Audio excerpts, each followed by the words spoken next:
Penyandang difabel masih kesulitan mengakses layanan publik seperti administrasi kependudukan. Dinas Kependudukan dan Catatan Sipil Kota Palembang menggelar layanan kependudukan untuk para penyandang difabel. Layanan yang diberikan seperti perekaman data, penerbitan kartu keluarga, KTP dan kartu identitas anak, serta akta kelahiran. Ada 162 warga penyandang difabel yang dilayani di Sdukcapil Kota Palembang.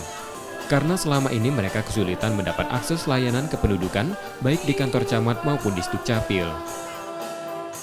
Layanan yang kita berikan semua administrasi kependudukan meliputi kalau memang mereka belum punya KK, kita terbitkan KK-nya, kemudian KTP dan KIA.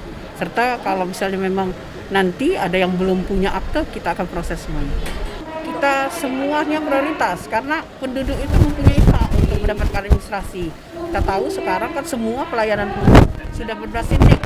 Bagaimana mereka akan mendapatkan pelayanan publik kalau NIK tidak ada?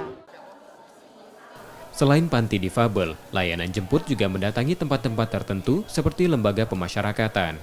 Di Sdukcapil Kota Palembang menargetkan penyelesaian perekaman data yang kini baru mencapai 98,76%. M. Rizky Nurmizan, Kompas TV, Palembang.